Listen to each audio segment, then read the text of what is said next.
हमने बस आज असली एकादशी हमारी हुई है। वो जगन्नाथपुरी में जाके किसी की एकादशी होती नहीं है, पर हमारी असली एकादशी आज हुई है। आज कुछ नहीं पाए हैं सुबह से, बस अब आप सबको कथामृत पिलाएंगे, स्वयं भी उसमें आनंद करेंगे। असली एकादशी ऐसी होनी चाहिए, कथा से ही हमारा व्रत पूर्ण हो। तो आज प्रथम दिन है कथा का, थोड़ी बहुत चर्चा हम लोग करेंगे। कल से कथा बिल्कुल समय पर प्रारंभ होगी, 4 बजे से। आप सब लोग समय का ध्यान रखिएगा। आज प्रथम दिन है, थोड़ी बहुत चर्चा अभी हम करेंगे, क्योंकि महाप्रभु जी की भूमि है। वैसे तो पूरा विश्व ही उन्हीं का है, लेकिन एक राजा का महल तो होता है ना, उसका परकोटा तो थोड़ी दूरी तक ही होता है। वैसे तो राजा पूरे विश्व का है। तो एक प्रकार से हमारा उड़ीसा प्रांत जो है, यहां बहने वाली हवा श्री जगन्नाथ जी को छू करके ही आती होगी। तो इसलिए मन का भाव भी ऐसा है कि नित्य महाप्रभु जी और हमारे नीलाचल धाम की कुछ कुछ भूमिका भी सुनेंगे कथा में, आनंद आएगा। और गीत गोविंद से ही कथा का प्रारंभ करते हैं। वैसे तो गीत गोविंद बंधुओं इतना कठिन है कि उसके प्रत्येक अष्टपदी गाने का मैं खूब मन करता है कि मैं गाऊं, पर इतने कठिन है कि उनको गाना कठिन नहीं है, हमारी योग्यता नहीं है, ऐसा मानो। गीत गोविंद कठिन नहीं है, गीत गोविंद अत्यंत सरल है, पर हम लोगों की योग्यता इतनी नहीं है। पर फिर भी प्रयास करूंगा, कोई कमिटमेंट नहीं है, पर अगर जो अष्टपदी हम गा सके इस कथा में, निश्चित ही गाने का प्रयास करेंगे। आइए महाप्रभु जी का स्मरण करो, श्री बलभद्र सुभद्रा जी को याद करो, नीलाचल धाम का स्मरण करो, हमारे वृंदावन धाम का स्मरण करते हुए आइए इस पावन कथा में हम लोग प्रवेश करते हैं।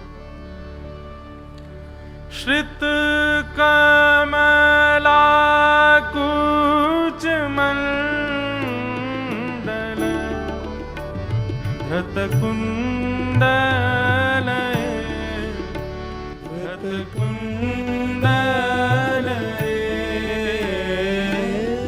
कलित ललित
सफर करके हम आए हैं, थके हुए आप लग रहे हो। ऐसे थकान में पहले दिन की प्रारंभ मत करो ना, एक भाव से गाओ। जय जय जगन्नाथ जगन्नाथ जगन्नाथ रक्षमा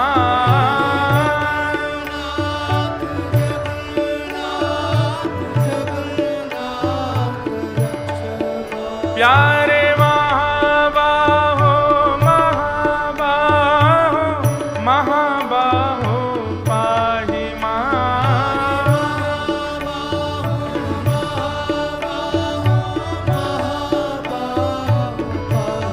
जय जय देव हरे जय जय देव हरे जय जय देव हरे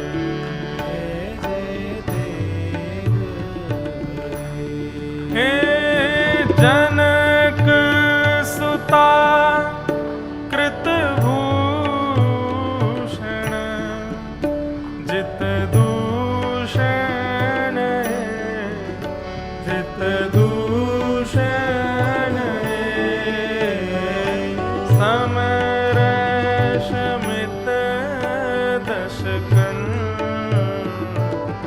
जय जय देव हरे समरशमित दशकन जय जय देव हे अभिनव जलधार सुंदर धृतमंदर धृतमंदर श्रीमुख चंद्र चकोर जय जय देव हरे श्रीमुख चंद्र चकोर जय जय देव प्यारी राधा मुख चंद्र चकोर जय जय देव हरे राधा मुख चंद्र चकोर जय जय देव हे तब चरणे प्रणतावयम् इति भावये इति भावये गुरुकुशलं प्रणतेश जय जय देव हरे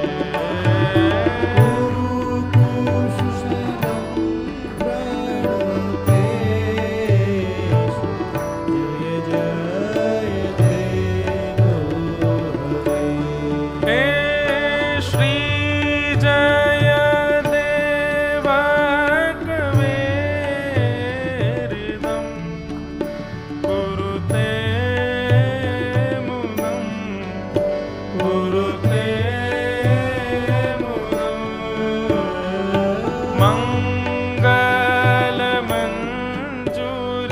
मङ्गलमञ्जुलगीतं जय जय देव हरे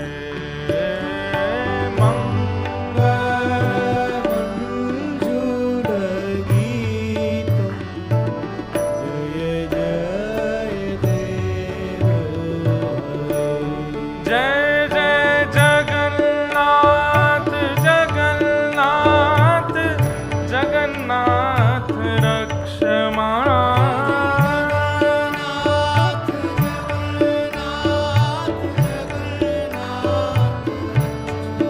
जय जय महाबाहो महाबाहो महाबाहो पाहि मां।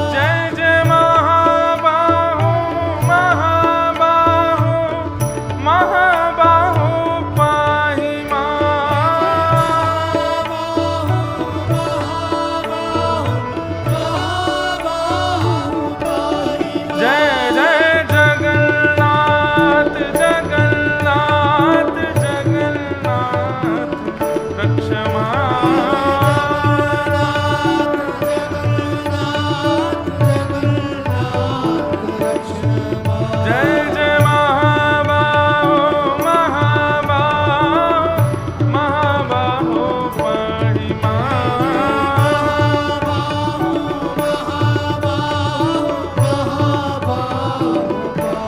जय जय जगन्नाथ जगन्नाथ जगन्नाथ रक्ष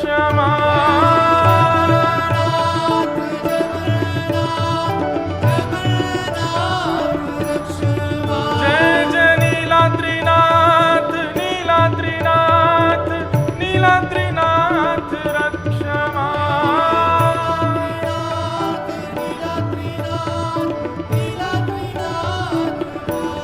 जय जय जगन्नाथ जगन्नाथ जगन्नाथ रक्ष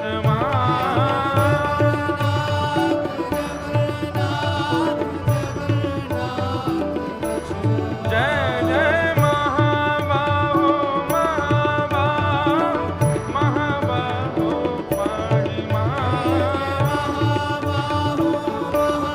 श्री जगन्नाथ महाप्रभु की जय बलभद्र सुभद्रा की श्री नीलाचल धाम की जय जय श्री राम जय जय श्री राम जय जय श्री राधे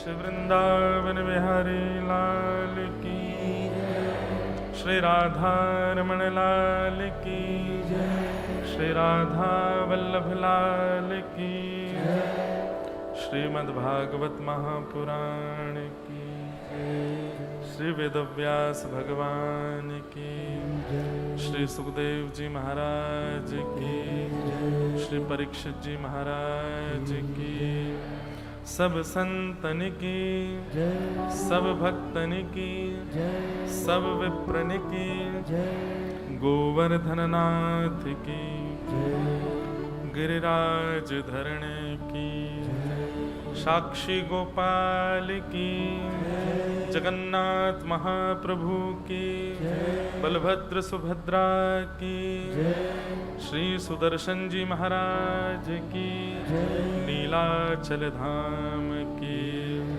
महोदधि श्री समुद्र नारायण भगवान की जय जय श्री राम नमः पार्वती पतये हर हर महादेव प्यारे गिरधर लाल की द्वारिकाधीश की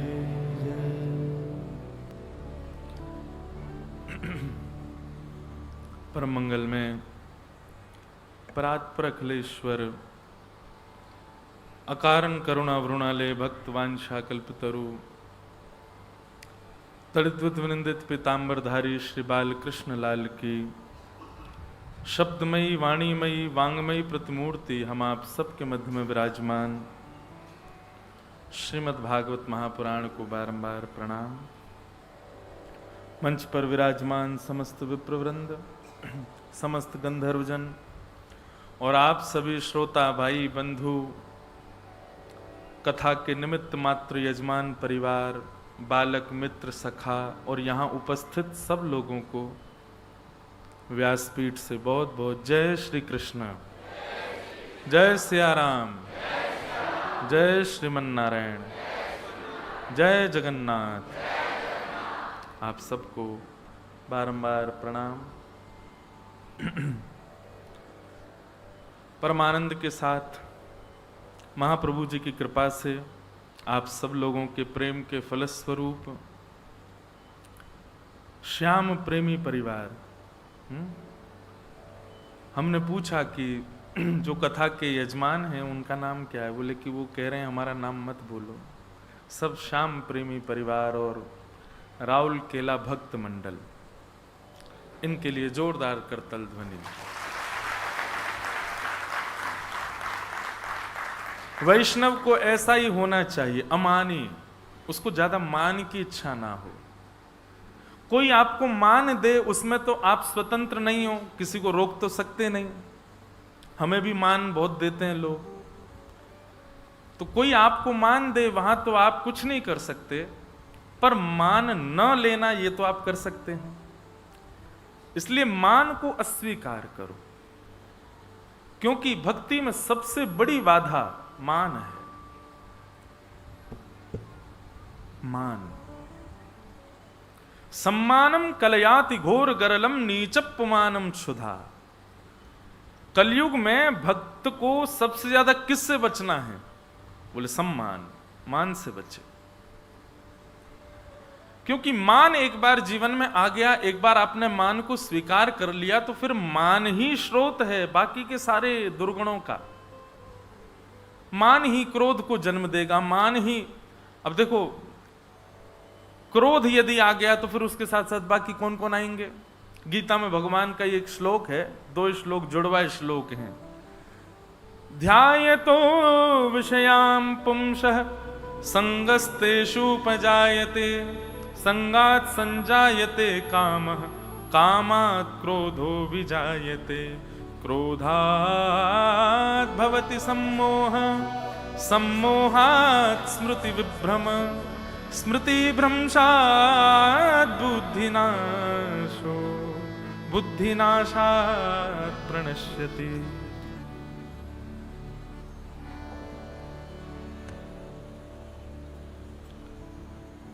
ठाकुर जी अर्जुन को स्पष्ट करते हैं कि मानव के नाश कैसे प्रारंभ होता है। प्रारंभ यदि पता चल जाए तो हम बच जाएंगे ना उससे। तब भगवान कहते हैं ध्यायतो विषयाम पुंसः। बोले जैसे ही विषय का आपने चिंतन किया, ध्यान किया। विषय वस्तु किसे कहते हैं? भगवत विमुख वस्तु, संसार की माया में डालने वाली वस्तु, वो सब विषय कहलाती हैं। व्यसन करना, परिस्त्री संग करना, दूषित कर्मों के प्रति मन लगाना, ये सब व्यसन कहलाते हैं। और या फिर ऐसा कहो जिससे इंद्रियां तृप्त होती हैं, वो व्यसन। बहुत ध्यानपूर्वक सुनिएगा। भगवान कहते हैं कि जैसे ही विषय का चिंतन आप करते हैं, अभी विषय भोगा नहीं है, विषय का केवल चिंतन आपने किया है। चिंतन मात्र से ही क्या होगा? बोले ध्यायतो विषयाम पुंसः संगस्तेषुपजायते। उस विषय को एक ना एक दिन भोगने का मन आपका जरूर करेगा और आप उसकी योजना जरूर बनाओगे। आप मन में विचार कर लो, हम सोच ही तो रहे हैं, गलत कर थोड़ी रहे हैं। पर ठाकुर जी कहते हैं पूरा जीवन आपको क्या पता आप कब करने लग जाओ। और भगवान तो प्रमाणित होकर के कह रहे हैं कि जिस दिन आपने सोच लिया विषय को, इंतजार करो, एक दिन भोगोगे भी। अगर सोचने आप ये सोचो कि बस सोचा ही तो है, कुछ कर थोड़ी रहे, एक बार सोची हुई वस्तु निश्चित ही कभी ना कभी पुनः आएगी। और पुनरावृत्ति यदि उसकी होगी तो वो बार बार आएगी। और जब बार बार चिंतन में आएगी तो आप उसको एक दिन भोगोगे जरूर, उसके लिए योजना बनाओगे। और जैसे ही आप उसको भोगोगे, उससे क्या होगा? संजात संजायते कामः। जैसे ही आप उसको भोगोगे, इंद्रिय इच्छा पूर्ण करने के बाद काम बढ़ता है, चाहे वो किसी भी इंद्रिय की हो। 10 इंद्रियां होती हैं हमारे शरीर में। अब देखो, हम ना स्वतंत्र वक्ता हैं, हम सोच के कुछ बैठते हैं, निकलता कुछ है। मैं सोच के बैठा था आज जगन्नाथ जी का महात्मा कुछ सुनाएंगे, कुछ भाव कहेंगे, पर ये ठाकुर जी की इच्छा है यहां बैठ के जो जैसा बुलवा में। अच्छा, एक बात बताएं आपको, वक्ता स्वतंत्रता से बोलता है, क्यों? क्योंकि भागवत जी विराजमान होने के बाद में जो श्रोता मंडल होते हैं ना, उनकी बुद्धि को परखती हैं भागवत जी। और व्यासपीठ को प्रणाम करके जैसे ही वक्ता बैठता है तो उन सबकी बुद्धि के अनुसार वक्ता को बुलवाती है व्यासपीठ। इसलिए व्यासपीठ पूजनीय है। यहां पर मनगणंत चर्चा नहीं होती। निश्चित ही इस विषय का कोई ना कोई अधिकारी यहां बैठा होगा, इसीलिए यह विषय चल रहा है। तो भगवान कहते हैं इंद्रिय इच्छा आपने जैसे पूरी करी, इंद्रिय की कोई भी इच्छा पूरी करने की आपने योजना बनाई, और उसको भोग लिया, भोगते ही क्या होगा, आपका काम भी प्रबल हो जाएगा। और काम यदि जीवन में आया तो काम का ही अखंड, ऐसा कहें, काम का ही अभिन्न मित्र है क्रोध। कामा क्रोधो भी जायते, काम क्रोध को लेके आता है।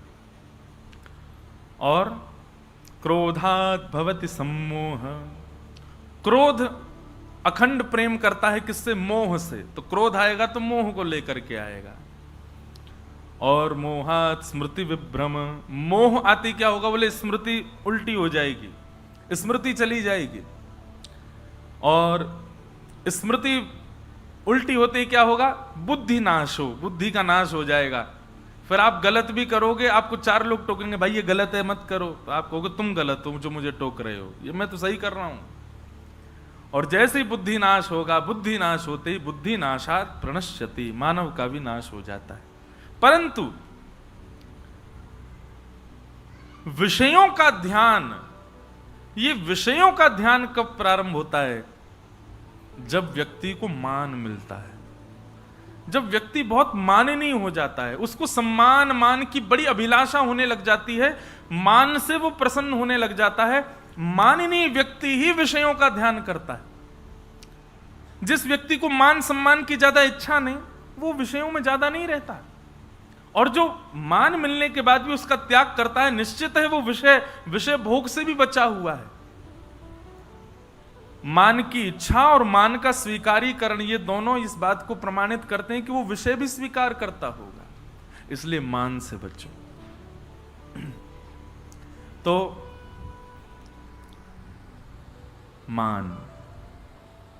मान रहित होना है।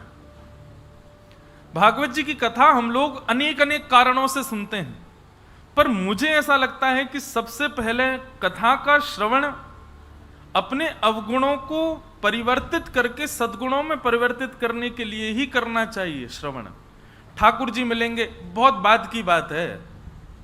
प्रारंभ में तो आप अपना परिवर्तन करने के लिए, अपने मनोभावों को शुद्ध करने के लिए कथा सुनो।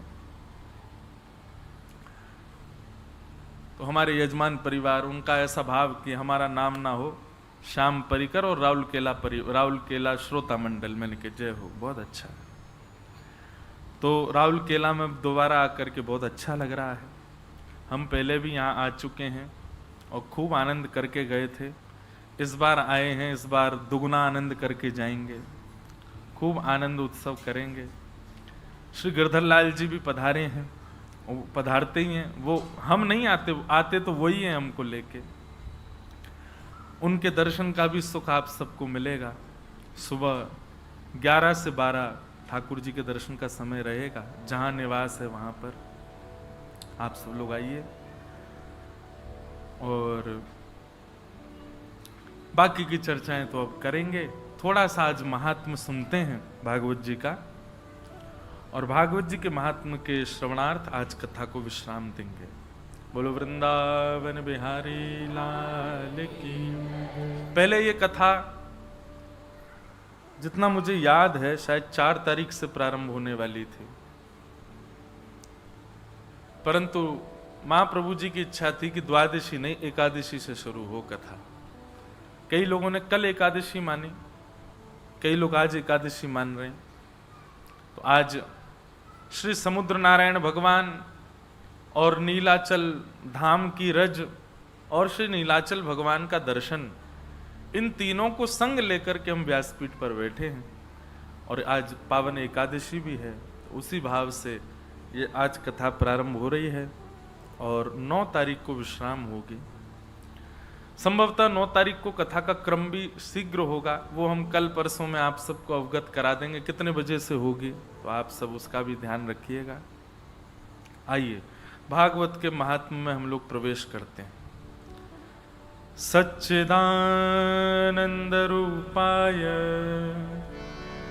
विश्वोत्पत्त्यादि हेतवे तापत्रय विनाशाय श्री कृष्णाय वयं नुमः। सच्चिदानंद रूपाय विश्वोत्पत्त्यादि हेतवे। भागवत जी के महात्मा का प्रथम श्लोक, बहुत ध्यान से सुनेंगे सब लोग।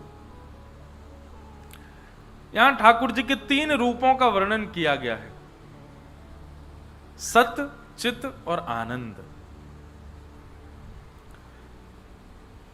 एक रसिक बता रहे थे कि यहां सच्चिदानंद रूपाय जो ये 3 रूप बताए गए हैं, यही जगन्नाथ जी हैं। सत्स्वरूप श्री बलभद्र जी हैं, चैतन्य स्वरूप श्री सुभद्रा जी हैं और आनंद स्वरूप श्री महाप्रभु जगन्नाथ जी हैं। तो जब आप जगन्नाथ जी का दर्शन करते हैं तो सच्चिदानंद रूप का दर्शन कर रहे हैं, सत्य, चैतन्य और आनंद। बलभद्र जी सत्य स्वरूप हैं, वो सत का रूप धारण करके बैठे हैं। सुभद्रा जी चैतन्य भाव में। अच्छा, वैसे तो हम जब जगन्नाथ बोलते हैं तो एकमात्र महाप्रभु जी को ही नहीं सोचना चाहिए। श्री जगन्नाथ कहते हैं तो तीनों का स्मरण एक साथ करना चाहिए। केवल उनका स्मरण करना मात्र वह भी अपराध तो नहीं है, पर महाप्रभु जी कहते होंगे हमारे बहन भैया बैठे हैं, इनको भी याद करो भाई। और ठाकुर जी तो एक जगन्नाथपुरी की आपको एक विशेषता बताएं, सबसे स्पष्ट दर्शन जगन्नाथपुरी में होता है सुभद्रा जी का, सबसे स्पष्ट दर्शन होता है, हर किसी को दर्शन हो जाता है, सामने खड़ी हैं वो, मुख्य द्वार मतलब मानो उन्हीं का ही है। एक प्रकार से ये देखा जाए तो ऐसा लगता है कि श्री जगन्नाथ महाप्रभु जो हैं वो मातृशक्ति को प्रधान बता रहे हैं।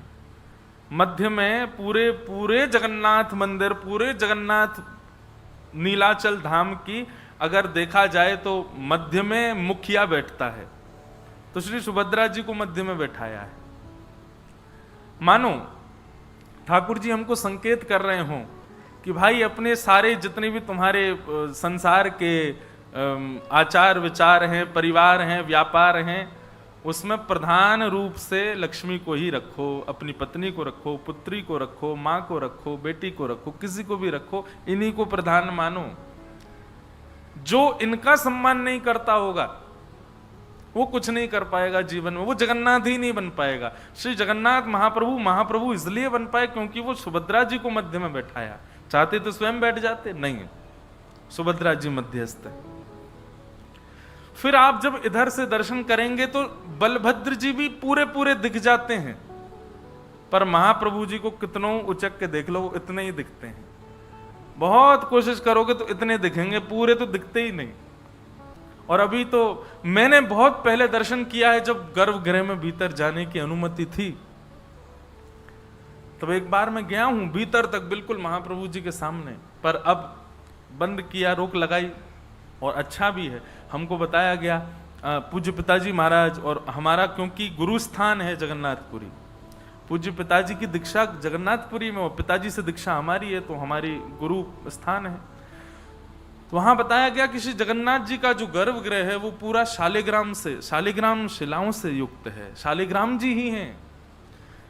तो वहां सेवाधिकारी को प्रवेश करने की अनुमति होनी चाहिए, बाकी लोग जाएंगे तो शालिग्राम जी पर चरण रखने का अपराध बनता है। इसीलिए शंकराचार्य जी महाराज ने ये नियम करवाया कि भीतर सबका प्रवेश ना हो। तो कितना भी प्रयास कर लो महाप्रभु जी पूरे नहीं दिखते। कल भी मैंने खूब कोशिश कर ली, कोने में चले गए, अच्छा चलो मुख दिख भी जाएगा, ये भुजा तक नहीं दिखेगी आपको, मतलब पूरे महाप्रभु जी तो नहीं दिखेंगे।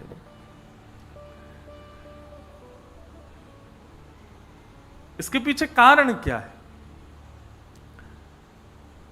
महाप्रभु जी मानो हमको ये संकेत कर रहे हैं कि तुम केवल मुझे ही महाप्रभु क्यों मान रहे हो, ये दोनों भी तो हैं, इनमें भेदभाव क्यों? देखो आप कभी जगन्नाथ मंदिर में सब लोग इधर की तरफ ही खड़े रहते हैं, भीड़ पूरी इधर ही क्यों? सब महाप्रभु जी उधर, सुभद्रा जी और बलभद्र जी की दर्शन जहां से हो वहां भीड़ कम होती है। इसीलिए जगन्नाथ जी कह रहे हैं अच्छा तो मोइये देख लो, मैं छुप के बैठूंगा, और ऐसे होके बैठते हैं ठाकुर जी, और ने छुप के बैठे, बोले ये दोनों नहीं है, इनको निहारो, ये भी तो जगन्नाथ हैं, ये तीनों ही जगन्नाथ हैं।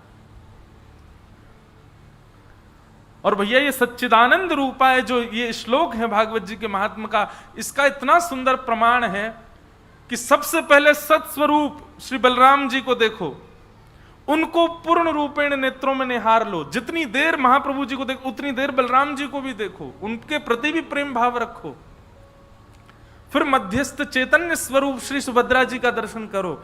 जब इन दोनों को नेत्रों में विराजमान कर लोगे, तब तीसरा शब्द है आनंद। तब तुम्हें मेरे दर्शन में आनंद आएगा, मैं तुम्हें बड़ी भांति दिखूंगा। और फिर ऐसा भी कह दें कि ये महाप्रभु जी अगर आधे अधूरे दिख रहे हैं तो हमारी दृष्टि में दोष है, महाप्रभु जी में दोष नहीं है, जगन्नाथ जी में दोष नहीं है, वो तो पूरे खड़े हैं। पर निश्चित हमारे उन दोनों दर्शनों में कोई भेद रहा होगा, इसलिए महाप्रभु पूरे नहीं दिख रहे। आप देखना, रोज मेरी तो कथा हुई 2 बार, तो रोज दर्शन के लिए जाते तो कभी कभी पूरे भी दिख जाते, तो ऐसा लगता है इनको किसी ने खिसका दिया है क्या। नहीं, जब महाप्रभु जी को लगता है कि अब इसकी दृष्टि में दोष नहीं है, ये इन दोनों में भी भेद नहीं मान रहा है, तब महाप्रभु अपने आप ही ऐसे हो जाते हैं, ले देख ले पूरा, तो दिख जाऊंगा मैं। बड़े आनंद की बात है भैया। सत्य स्वरूप बलराम जी, चैतन्य स्वरूप सुभद्रा जी और आनंद स्वरूप श्री जगन्नाथ, ये तीनों ही सच्चिदानंद रूप हैं। सच्चिदानंद रूपाय। श्री जगन्नाथ जी के इस रूप का प्रादुर्भाव सबसे पहले द्वारिका में हुआ। ये उड़ीसा बाद में आए, पहले द्वारिका में प्रकट हुए। जब प्रसिद्ध कथा है, भगवान की पटरानियों ने रोहिणी मैया से, एकमात्र रोहिणी जी ऐसी हैं जिन्होंने ठाकुर जी की ब्रजलीला, मथुरा लीला और द्वारिका लीला तीनों का दर्शन किया है। और द्वारिका में कोई भी नहीं है जिसने ठाकुर जी की तीनों लीला देखी है। इन तीनों लीलाओं का दर्शन श्री रोहिणी मैया ने किया है।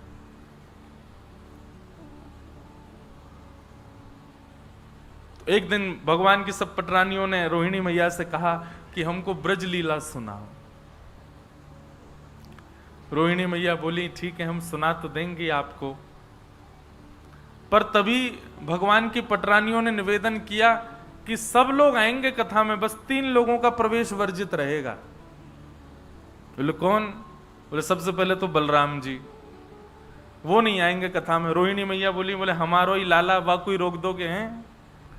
बोले मैया वाकई पीछे कारण है, हम सब बहू हैं, वो हमारे जेठ जी हैं। अब जेठ जी आकर के बैठ जाएंगे तो बहू स्वच्छंद कथा कैसे सुने? बार बार यूं ही रहेगी, जेठ जी निहार रहे होंगे। अच्छा, हमारे ब्रजमंडल में एक स्थान है गोवर्धन में, उसका नाम है लुक लुक दाऊ जी। क्या नाम है? जोर से बोलो। Look look Dau ji. वो लुक लुक दाऊ जी अर्थ क्या उनका? जब महारास हुआ वृंदावन में तो सब आए। हम गाते हैं ना, राधा नाचे, कृष्ण नाचे, सूरज भी नाचे, चंदा भी नाचे, ब्रह्मा भी नाचे, शंकर भी नाचे, सब नाच रहे थे, बलराम जी नहीं नाच रहे थे। क्यों? बलराम जी को प्रवेश ही नहीं था। किस कारण से? बोले सब लाला की गोपी जो हैं ये मेरी बहू समान है।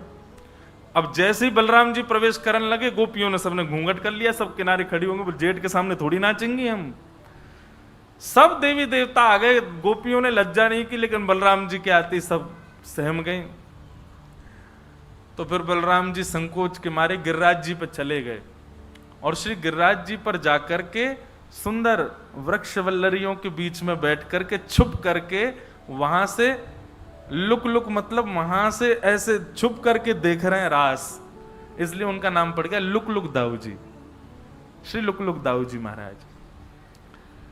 तो सब भगवान की पटरानियों ने कहा, बोले मैया सब बैठेंगे कथा में लेकिन दाऊ जी नहीं आएंगे।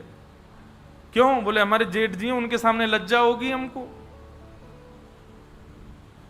दूसरी सुभद्रा जी नहीं आएंगी। बोले क्यों नहीं आएंगे? सुभद्रा जी ने क्या? बोले सुभद्रा जी बड़ी चंचल स्वभाव की हैं, कोई कथा सुनना होगा, बेचारे के भाव आ गए तो वो उसी के पास, तुम रो रही हो। अरे भाई, कथा में किसी को भाव आ जाए उसको छेड़ो नहीं, उसको रोन दो। थोड़ा बहुत भाव कथा में आए तो उसको करने दो। सुभद्रा जी का स्वभाव बड़ा चंचल है, वो प्रेम से कथा सुनने नहीं देंगी, इसलिए सुभद्रा जी को भी वर्ज्य रखो कथा से। और तीसरे? बोले तीसरे द्वारिकाधीश। ये भी कथा नहीं सुनने देंगे। क्यों? बोले जैसे जैसे आप कथा सुनाओगी तो तैसे तैसे आप पर कम दृष्टि उन पर ज्यादा रहेगी।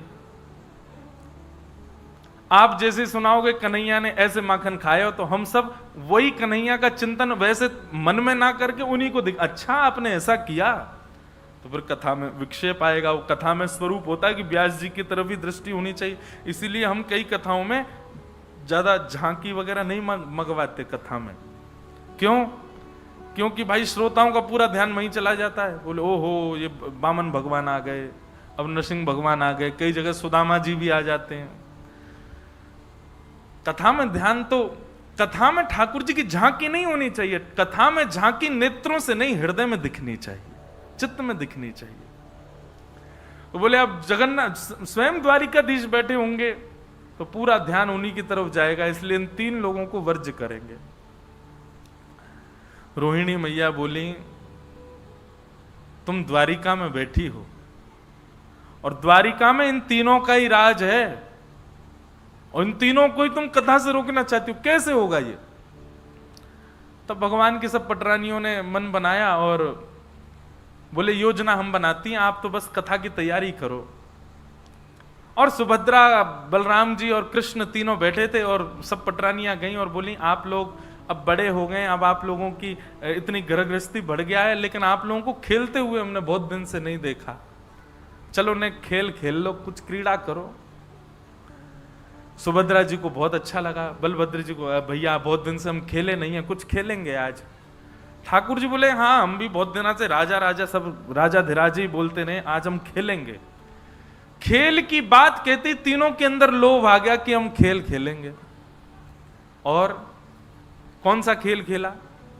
चौसर। ठाकुर जी चौसर खेलने लगे। बलराम जी, सुभद्रा जी और श्री कृष्ण तीनों चौसर क्रीड़ा करने लगे।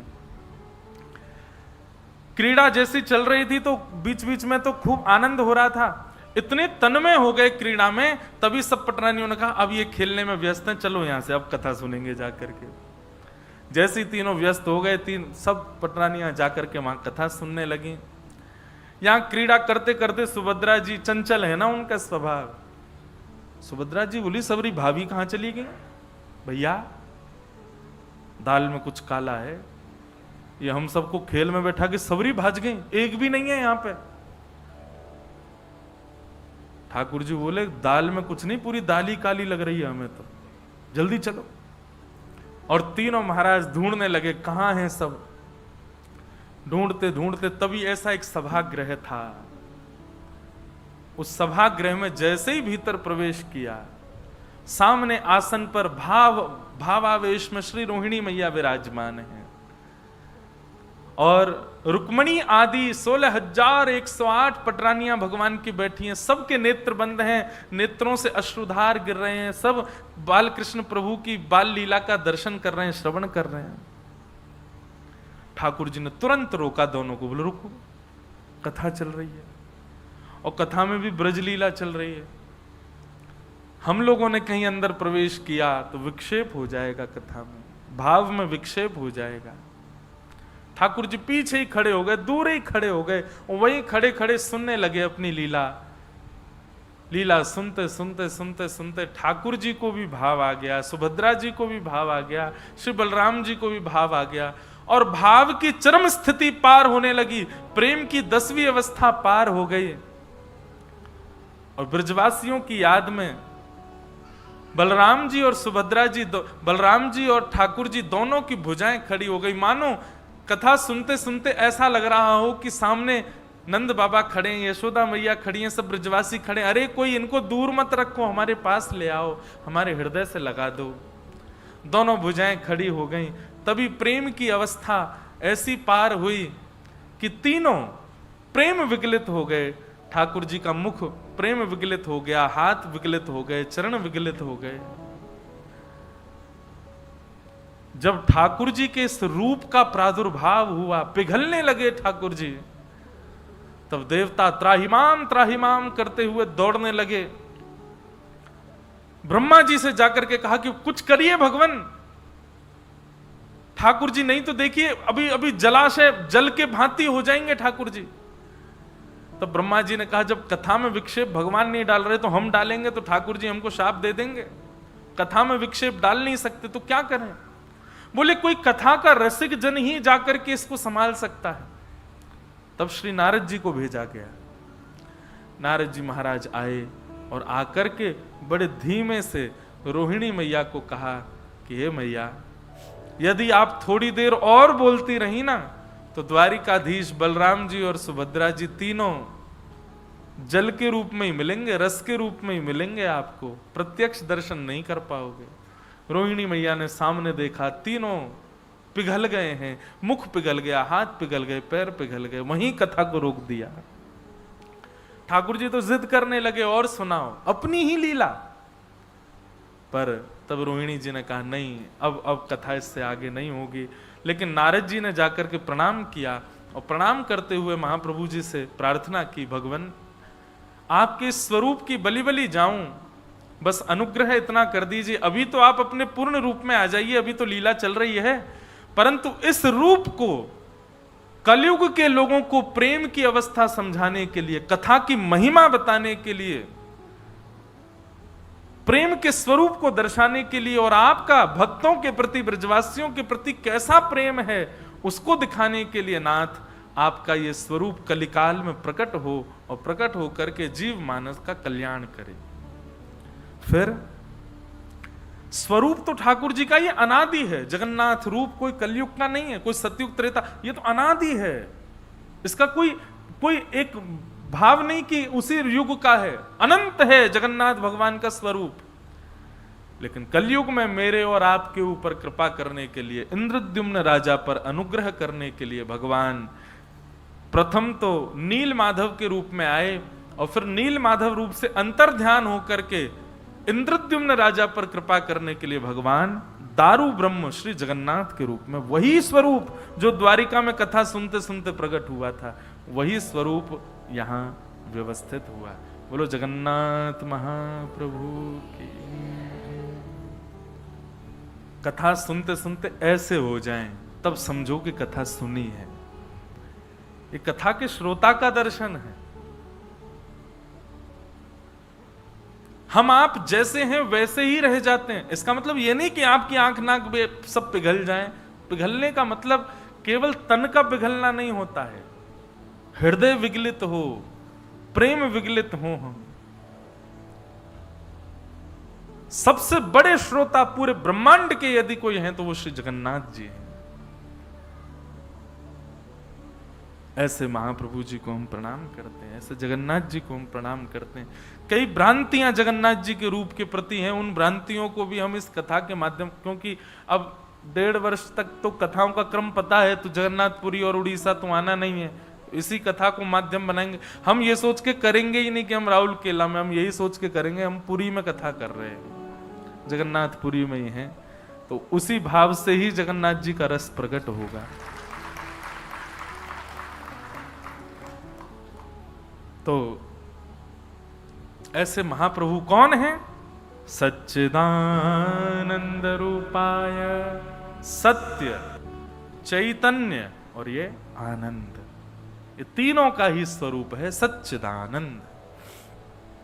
ऐसे सच्चिदानंद श्री जगन्नाथ जी को हम बारंबार प्रणाम करते हैं। बताओ, आज पहली बार 8 वर्ष होने को आए हमको कथा करते हुए, 2015 से कर रहे हैं, पहली बार सच्चिदानंद इस श्लोक के प्रथम शब्द का मूल अर्थ पता चला। ये सच्चिदानंद रूप कौन सा है? बोलो जगन्नाथ जी हैं, सच्चिदानंद रूपाय। और आपका कर्म क्या है? बोलो विश्वोत्पत्त्यादि हेतवे, विश्व की उत्पत्ति करना, विश्व का पालन करना, विश्व का संहार करना। विश्व का संहार, उत्पत्ति, पालन करते तभी तो नाम जगन्नाथ है। जगन्नाथ के कई अर्थ हैं।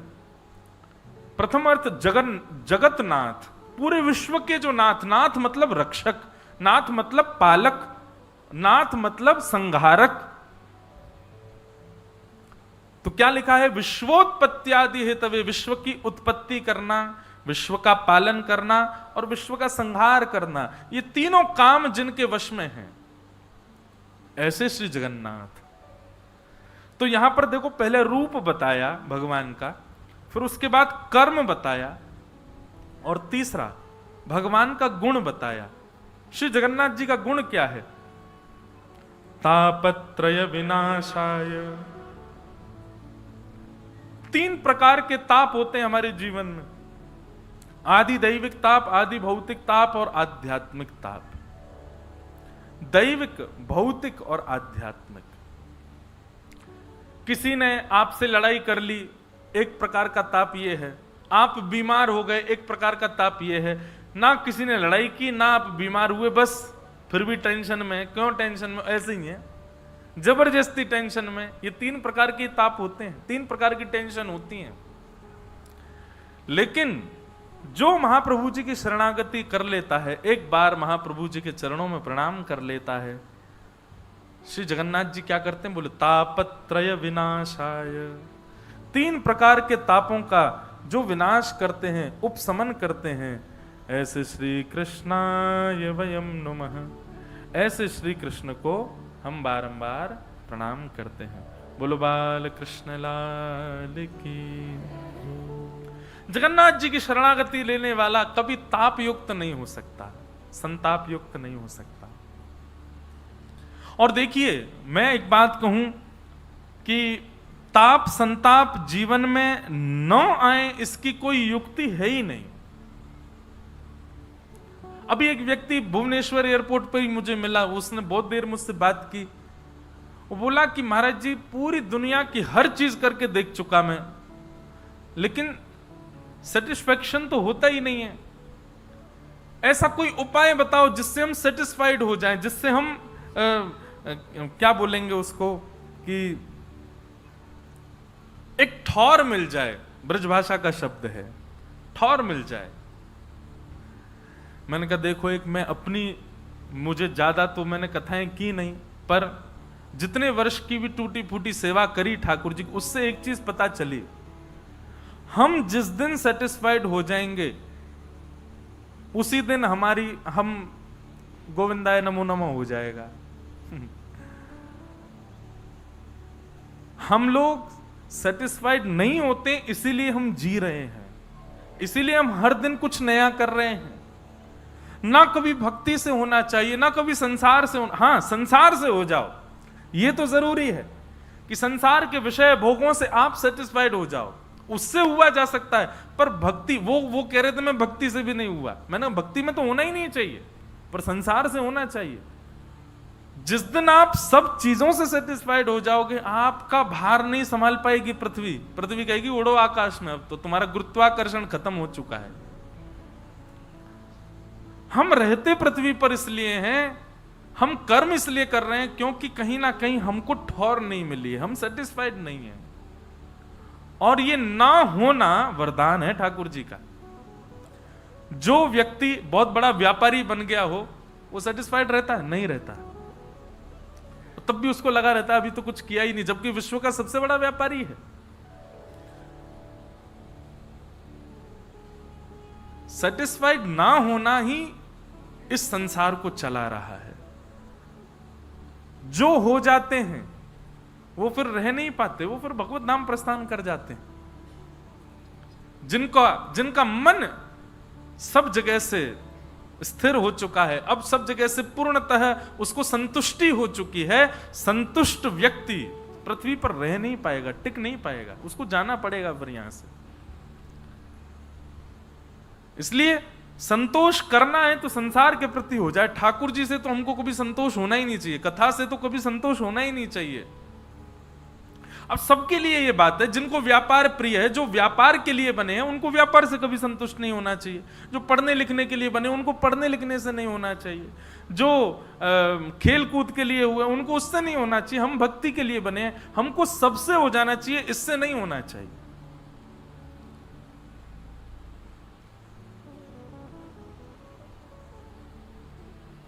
सूरदास जी का एक पद है,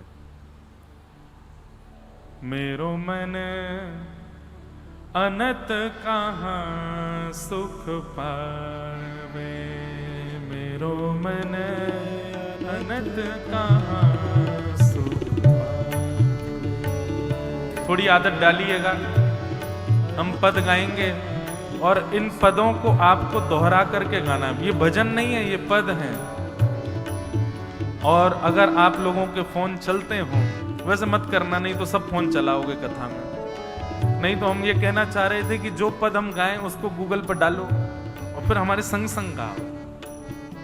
सूरदास जी का भाव बहुत सुंदर भाव है। आप सबको आवाज आ रही है ना हमारी भाव से? सब लोग गाओ, नहीं तो सुन करके गाओ। मेरो मन अनंत कहाँ सुख पावे, मेरो मन अनंत कहाँ सुख पावे, मेरो मन अनंत कहाँ सुख पावे, मेरो मन अनंत कहाँ सुख। सूरदास जी कहते हैं एक भक्त का जीवन कैसा होना चाहिए? अनंत कहाँ सुख पावे, मतलब मेरा मन और कहीं सुख नहीं पाता। मेरा मन कैसा है? तब सूरदास जी कहते हैं जैसे उड़ जहाज को पंछी, जैसे उड़ जहाज को पंछी, जैसे उड़ी जहाज को पंछी, जैसे उड़ जहाज को पंछी, पुनी जहाज पे आवे, पुनी जहाज पे आवे, हो पुनी जहाज पे आवे, जहाज पे आवे, मेरो मन अनंत कहाँ सुख पावे, मेरो मन अनंत कहाँ सुख पावे, मेरो मन अनंत कहाँ सुख पावे। मेरो मन अनंत कहाँ। श्री जगन्नाथ महाप्रभु की।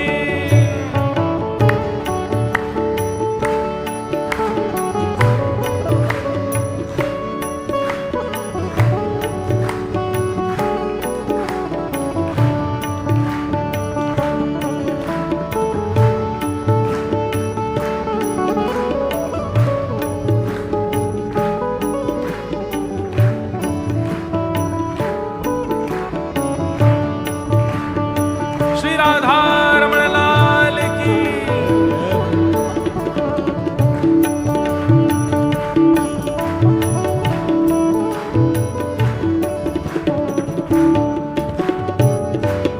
सूरदास जी से किसी ने कहा कहाँ रहता है आपका मन?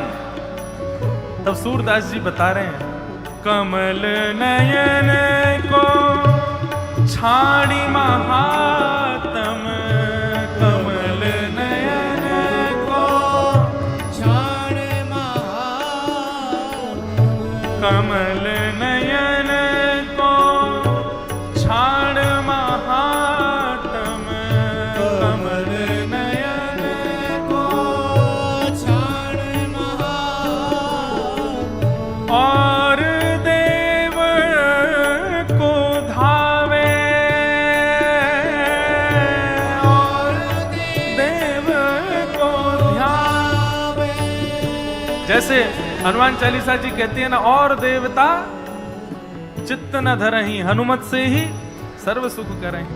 वही बात यहाँ सूरदास जी कह रहे हैं, कमल नयन को छाड़ महात्म और देव को ध्यावे। जब कमल नयन मिल गए हो तो फिर अन्य देव के पास हम कैसे जा सकते हैं? और सूरदास जी तो ऐसा भी कह रहे हैं कि कमल नयन मिल गए उसके बाद अन्य देव के पास जाना ये तो उस समान है जैसे ब्याह करके अन्य किसी के साथ में रहना।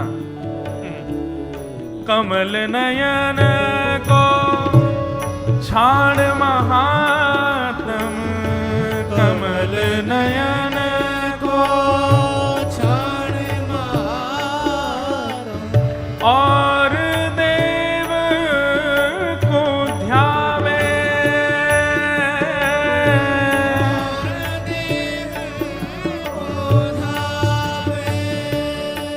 हाँ परम गंग को छाण पिया सो, परम गंग को छाण पिया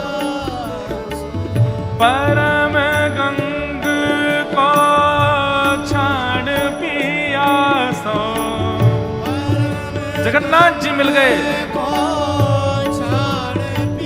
श्री कमल नयन मिल गए, जगन्नाथ जी मिल गए। उसके बाद अन्य देव के पास जाना ये तो वैसा है, कैसा? हाँ परम गंग को छाड़ पिया सो, परम गंग को छाड़ पिया सो। दुर्मति कूप खनावे। गंगा जी हैं, पर उन गंगा जी को छोड़ करके कुआं का पानी, दुर्मति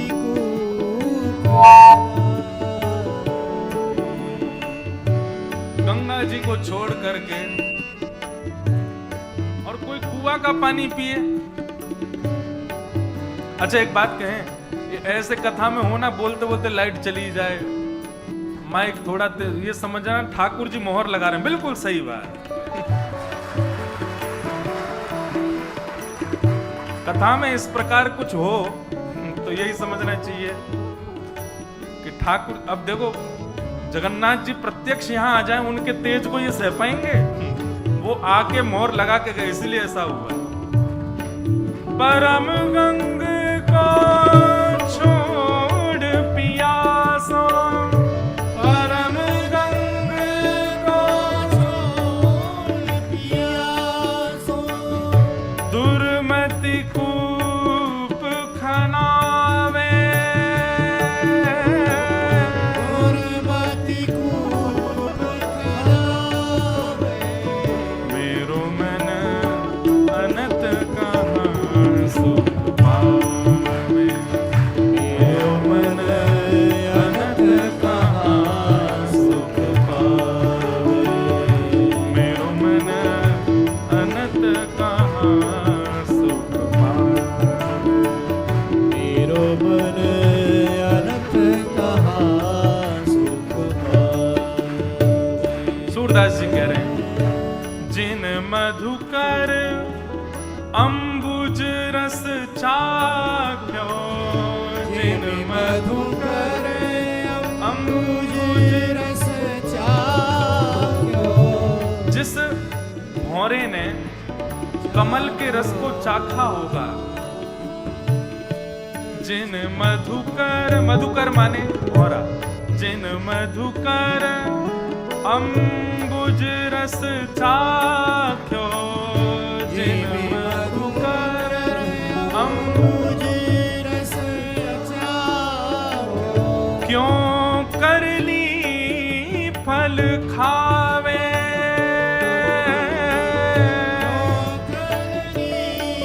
फल खावे। हाँ क्यों करील फल खावे। करील मतलब कड़वे फल को वो क्यों खाएगा जिसने कमल का रस लिया हो। सूरदास प्रभु कामधेनु जने, सूरदास प्रभु कामधेनु। सूरदास प्रभु कामधेनु तज, सूरदास प्रभु कामधेनु तज। छेरी कौन दुहावे,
सुंदर सुंदर भाव हैं हमारे रसिक जनों के।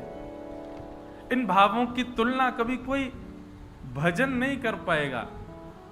भजन मैं खुद गाता हूं, पर मुझे इन पदों में बहुत सुख मिलता है, क्योंकि ये पद केवल शब्द नहीं है, केवल गाने के नहीं, इनमें कितना रहस्य छुपा है।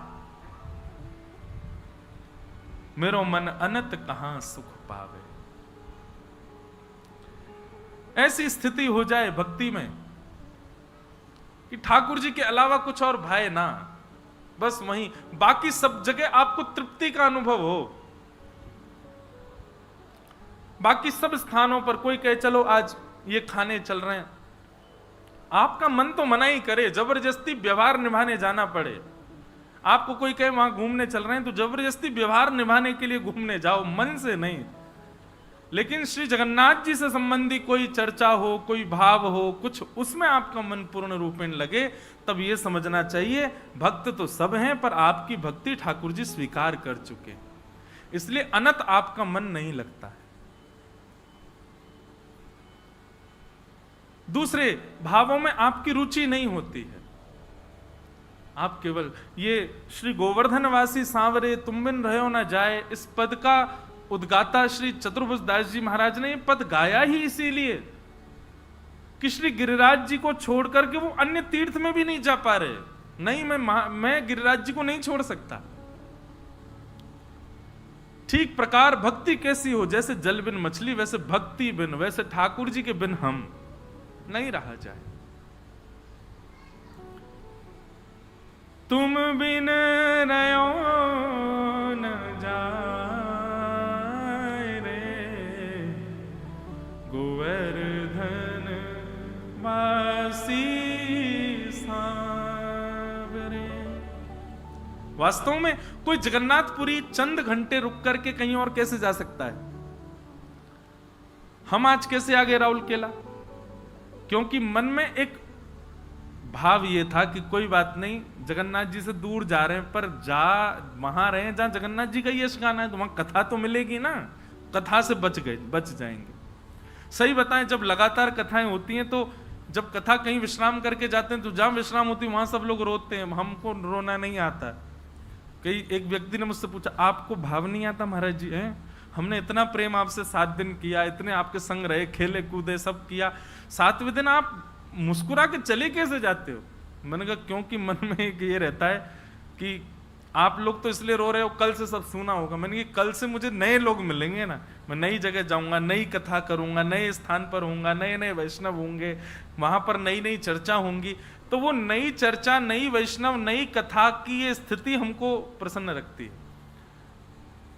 कई बार कथा से जब घर जाना होता है तो घर जाने का मन तो होता है, इतने दिन हो गए, और घर भी जब वृंदावन में हो तो किसका ना हो, पर वृंदावन जाके घर पहुंच जाते हैं, 2-3 दिन कथा नहीं होती तो बड़ी तब उच्चाटन होता है, अब कब कथा हो, कब जाएं, कब कहें। ऐसी स्थिति बननी चाहिए। ठाकुर जी के बिना हम व्याकुल हों, हम बेचैन हों। तो ये भाव इसलिए कह रहा हूं, सब जगह से तृप्ति हो, पर जिस चीज को आप पाना चाहते हैं उससे कभी तृप्त मत होइएगा। चाहे वो अध्ययन का हो, चाहे वो खेल कूद का हो, चाहे वो व्यापार का हो, और चाहे वो भक्ति का हो। भक्ति में कभी तृप्ति का अनुभव नहीं, सदा अपने आप को अतृप्त समझो। ऐसे सच्चिदानंद रूपाय, 3 प्रकार के जिनके रूप हैं, विश्वोत्पत्त्यादि हेतवे, विश्व की उत्पत्ति पालन संहार जो कर रहे हैं, तापत्रय विनाशाय, 3 प्रकार के तापों का विनाश करने वाले, श्री कृष्णाय वयम नमः। ऐसे श्री कृष्ण जी को हम बारंबार प्रणाम करते हैं, नमन करते हैं। भागवत जी के महात्म्य में प्रथम भाव सुनाया गया। सौनकादि ऋषियों ने सूत जी महाराज से प्रश्न किया है, भगवान इस कलिकाल में भगवत प्राप्ति का साधन क्या है? ठाकुर जी को यदि कोई प्राप्त करना, अच्छा एक बात बताइए, भगवत प्राप्ति, ठाकुर जी को प्राप्त करने का मतलब आप क्या समझते हैं? इसका अर्थ आप क्या लगाते हैं? भगवत प्राप्ति कैसे होती है? भगवत प्राप्ति का मतलब आप कोई ये तो नहीं लगा लेते कि आपके घर में ठाकुर जी घूमे, आपके कमरा में बैठे, आपकी गोदी में बैठे, आपके हाथ से खामे। क्या अब नहीं कर रहे ठाकुर जी ऐसा? आप सब जिन ठाकुर जी की सेवा करते हैं वो आपके घर में ही बैठे हैं, आपके हाथ से ही पाते हैं, आपकी गोद में लेटते हैं। क्या तो फिर और क्या चाह रहे हो आप? और यदि उनके प्रति ऐसा भाव नहीं है कि आप ये मानते हो, ये मूर्ति मानते, तो ये तो अपराध है। ठाकुर जी हमको मिले उसके प्रति आप ऐसी भावना रखते हो, घर में रहें, हमारे हाथ का खाएं, हमारे संग बैठें, आदि आदि, तो वो तो अभी भी कर रहे हैं ठाकुर जी। तो फिर भगवत प्राप्ति आप किसको मानते हो? क्या समझते हो भगवत प्राप्ति भाव में? क्या है भगवत प्राप्ति?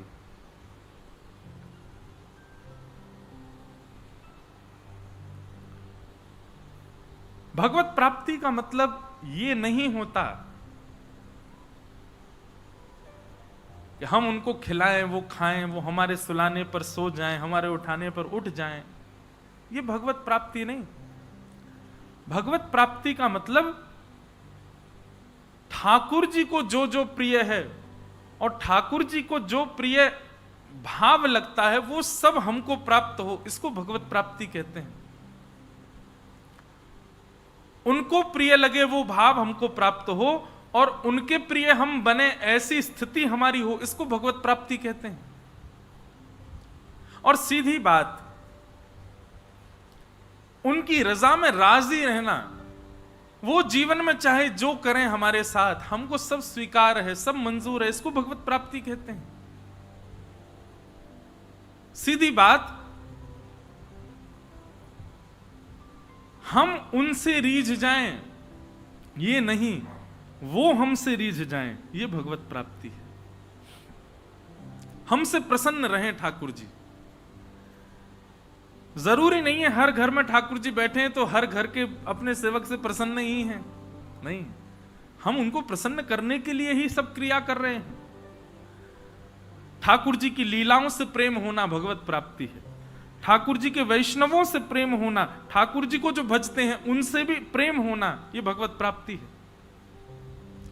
ठाकुर जी के तीर्थ धामों से प्रेम होना, यह भगवत प्राप्ति है। ठाकुर जी के नाम से प्रेम होना, यह भगवत प्राप्ति है।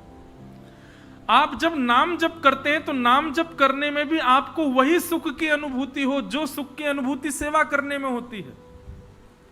जो सुख की अनुभूति सेवा में और नाम जप में होती है, वही सुख की अनुभूति किसी वैष्णव से मिलने में हो। ऐसा नहीं हो कि वृंदावन जाते हैं उसमें हमको ज्यादा सुख मिलता है, द्वारिका जाने में उतना सुख नहीं मिलता, या तीर्थ जाने में जो सुख मिलता है वो कथा सुनने में नहीं मिलता, या कथा सुनने में जो सुख मिलता है वो ठाकुर जी के नाम जप में नहीं मिलता। ऐसा नहीं, ठाकुर जी की हर स्थिति सम हो करके आपको सुख प्रदान करे, आनंद प्रदान करे, तब समझो ये है भगवत प्राप्ति। ये उतार चढ़ाव या फिर भेद दृष्टि ना हो भगवान के अन्य अन्य भावों में। दर्शन को नैना तपे, वचन सुनन को कान। कान भी व्याकुल है, नेत्र भी व्याकुल है, वाणी भी व्याकुल है, समस्त इंद्रियां व्याकुल हैं ठाकुर जी के लिए। यह है भगवत प्राप्ति। कई लोग होते हैं उनको कथा सुनने में रुचि नहीं आती, वो कथा में इसलिए आते हैं क्योंकि प्रसाद मिलेगा, या फिर कथा में नींद बढ़िया आती है। सबसे बढ़िया नींद आती है कथा में, कथा जैसी नींद कहीं नहीं आती। पर मेरा उद्देश्य यही होता है, मुझे किसी को सोने नहीं देना। फिर भी कोई सो जाए तो भाई ज्यादा कृपा निद्रा देवी की, क्योंकि निद्रा जो है ये कुंभकर्ण की पत्नी है। और जब भगवान ने कुंभकर्ण को मारा ना, तब निद्रा ने भगवान से कहा कि मैं भी आपसे शर्त लगा के कहती हूं, आपके वैकुंठ में ताला लगवाऊंगी। भगवान बोले कैसे? बोले बताओ वैकुंठ कौन जाता? बोले कथा सुनने वाले लोग। बोले वहीं बैठ रहूंगी मैं भी। जिसको 4-4 गोली खा के नींद नहीं आएगी, वो कथा में आ जाए, बिना पिल्स लिए बैठ जाए, नींद आ जाएगी उसको। और फिर ऊपर से ऐसा माहौल बढ़िया हो, मध्यम संगीत चल रहा है, सब लोग शांति से बैठे हैं, हल्की हल्की ठंडक भी लग रही है, तो फिर निद्रा आनी बहुत आवश्यक है। लेकिन कई लोग कथा में इसलिए नहीं आते कि उनको सुनने में रुचि, इसलिए आते हैं कि कथा के बाद प्रसाद मिलेगा। कई लोग कथा से प्रेम नहीं कर पाते, प्रसाद से प्रेम हो जाता है। कई लोग ऐसे देखें, उनको कुछ मतलब नहीं, उनको पता चल जाए आप जगन्नाथपुरी गए, वहां से थोड़ा महाप्रसाद ले आना, आप तिरुपति वहां से लड्डू ले आना, द्वारिका चले वहां से मडरी ले आना, नाथ द्वार चले गए वहां से मोहन थार ले आना, वृंदावन गए पेड़ा जरूर ले आना। उनको प्रसाद से ही प्रेम है, मतलब उनकी भक्ति जिहुआ में है,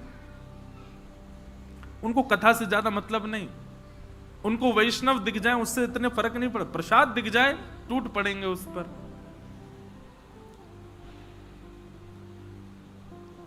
कई लोगों का दर्शन में बहुत भाव होता है, मतलब उनको दर्शन में सुख मिलता है, जगन्नाथ जी दिखा दो, द्वारिकाधीश दिखा दो, बद्रीनाथ ले जाओ, पर उनसे कहो कथा सुन लो, कथा नहीं सुन सकते। उनसे कहो महाप्रसाद पाओ, नमक मिर्च कम डालते हैं, थोड़ा मन नहीं करता पाने का। कई लोग ऐसे होते हैं उनको महाप्रसाद नहीं भाता। एक थे सज्जन मेरे साथ में,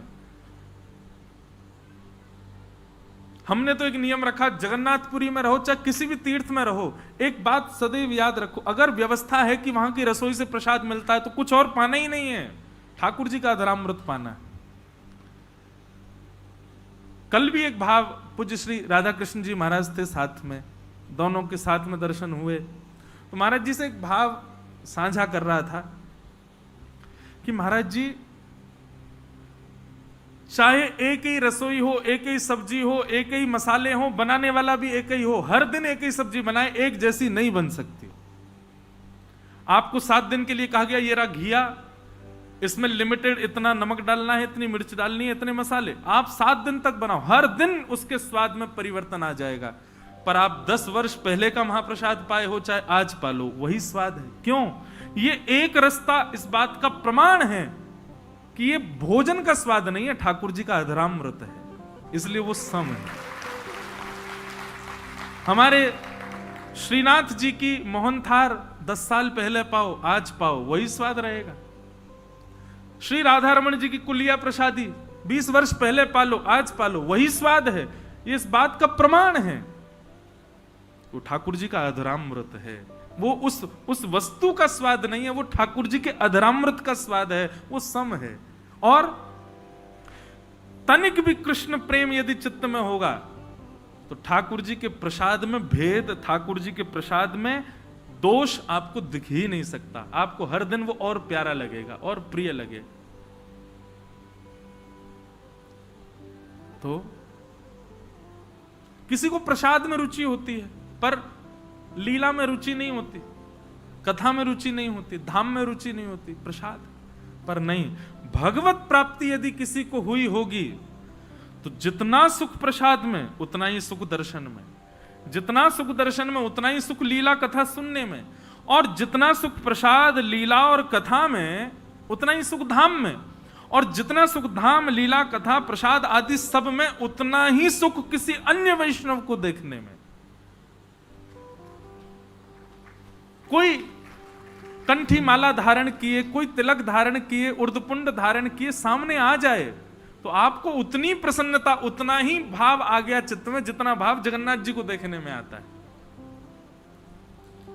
और एक और बात, ये बात अभी परसों बंबई में कह रहा था मैं, कि वो परिचित व्यक्ति नहीं होना चाहिए। अब हमको देख करके हाथ जोड़ना, प्रणाम करना, ये तो सब कर ही दोगे, सब जानते हो। अपरिचित जो हैं, वो अपरिचित जो वैष्णव भेष में है, उनको देख करके भी उतना ही सुख मिले जितना सुख जगन्नाथ जी को देखने में मिलता है, तब समझो ये है भगवत प्राप्ति। भगवत संबंधी हर स्थिति में आपको सम प्रकार का आनंद प्राप्त हो, सम आनंद मिले। कहीं भी अगर कम ज्यादा है तो अभी भजन आपका कम है और बढ़ाओ।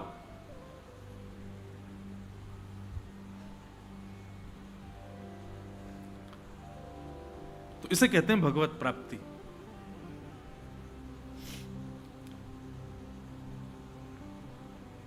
तो सौनकादि ऋषियों ने प्रश्न किया सूत जी महाराज से, भगवान इस कलिकाल में भगवत प्राप्ति का साधन क्या है? तब सूत जी महाराज ने बिना विचार किए सीधे स्पष्ट रूप से एक ही उदाहरण दिया। बोले एक ही उपाय है कलिकाल में भगवत प्राप्ति का। क्या? कि श्रीमद् भागवतम शास्त्रम कलौ कीरेण भाषितम केवल और केवल श्रीमद् भागवत शास्त्र। इस भागवत जी की शरणागति ले लो। आप भागवत जी नहीं, आप साक्षात जगन्नाथ जी की शरण में बैठे हो, ये भाव रखो। यहां कहे जाने वाले शब्द, ये शब्द ब्रह्म हैं, साक्षात ठाकुर जी हैं। हम यहां से उतर के कुछ भी कहें, कान बंद कर लेना आप, पर यहां बैठ के कह रहे हैं तो उसको यही समझना है जगन्नाथ जी ही प्रवेश कर रहे हैं हमारे चित्त में, जो जो हम श्रवण कर रहे हैं। सूत जी महाराज कहते हैं कलिकाल में व्यक्ति को भगवत प्राप्ति कराने का केवल एक साधन है, और वो साधन है श्रीमद् भागवत। सौनकादि ऋषियों ने प्रश्न किया, महाराज भागवत जी के विषय में थोड़ी विस्तार से जानकारी दो। किसने किसको सुनाई? तब बताया, बोले नारद जी महाराज को सबसे पहले ये भागवत की कथा सनक सनंदन सनातन सनत कुमारों ने हरिद्वार में गंगा द्वार के समीप में सुनाई। क्यों? बोले भक्ति तो युवान थी, पर उसके दोनों पुत्र ज्ञान और वैराग्य वृद्ध हो गए थे, जिनकी श्रेष्ठता के लिए नारद जी महाराज ने जाकर के सौनकादि ऋषियों से पूछा। तब सौनकादि ऋषियों ने आज्ञा की, बोले कि भैया ज्ञान और वैराग्य इन दोनों को यदि पुष्ट करना चाहते हो तो उसके लिए तुम्हें सत्कर्म करना पड़ेगा। और सत्कर्म सबसे श्रेष्ठ कौन सा है? तब कहते हैं सत्कर्म सूचको नूनम ज्ञान यज्ञ स्मृतो बुधई श्रीमद् भागवतालाप सतु गीत सुखादिवि। सबसे बड़ा सत्कर्म क्या है? कथा करवाना। अब इसका मतलब ये नहीं कि जो नहीं करवा पा रहे वो सोचें हम तो ये कर ही नहीं पाएंगे, ऐसा नहीं। कथा सुनना, कथा करना और कथा करवाना, तीनों को समान फल मिलता है। और भागवत जी से कोई फल नहीं मिलता, भागवत जी से केवल कृष्ण मिलते हैं। तो जितने प्रेम से कथा सुनने वाले को मिलेंगे, उतने ही प्रेम से ठाकुर जी कराने वाले को भी मिलते हैं, और उतने ही प्रेम से करने वाले को भी मिलते हैं। इसलिए यहां पर आप और मैं, हम समान ही हैं। ये मत सोच लेना मेरा पुण्य ज्यादा है या कराने वाले का ज्यादा है। हम तीनों एक ही कैटेगरी में हैं। जब मुझसे मिलने का मन बनाएंगे ठाकुर जी, तो निश्चित है आपसे भी मिलने का मन बनाएंगे, चाहे आप राउल केला रहो चाहे कहीं रहो। जिस दिन ठाकुर जी दिख जाएं तो यूं समझ जाना कि हमारी श्रोताओं की मंडली में से आज किसी और को भी दिखे होंगे, उसी की कृपा से मुझे भी दिख रहे हैं, और इस समय व्यास जी को भी दिख रहे होंगे। ठाकुर जी एक रस एक सम होकर के अब बंद हो गए, एक सम होकर के सबको दर्शन देते हैं। तो भागवत जी समान है, सम है। श्रीमद् भागवत की कथा कराओ, भागवत जी की कथा से ही यह संभव होगा। भागवत की कथा हुई, सनक सनंदन सनातन सनत कुमारों ने आकर के कथा सुनाना प्रारंभ किया, और जैसे ही कथा प्रारंभ हुई, कथा प्रारंभ होते ही ज्ञान और वैराग्य जो वृद्ध हो गए थे वो युवा हो गए, और युवा होकर के नृत्य करने लगे कि भक्ति सुतौ तौ तरणौ गृहीत्वा प्रेमैक रूपा सहसा विरासीत् श्री कृष्ण गोविंद हरे मुरारे नाथेति नामानि मुहुः वदन्ति। कथा सुनते ही ज्ञान और वैराग्य दोनों पुष्ट हो गए, और पुष्ट होकर के बिल्कुल युवावस्था में आ गए। कथा में यही होता है। भक्ति तो बंधुओं सबके अंदर है, पर ज्ञान और वैराग्य की कमी होती है हमारे अंदर, इसीलिए हम अपनी भक्ति से प्रसन्न नहीं रह पाते। ज्ञान और वैराग्य पुष्ट नहीं है हमारे।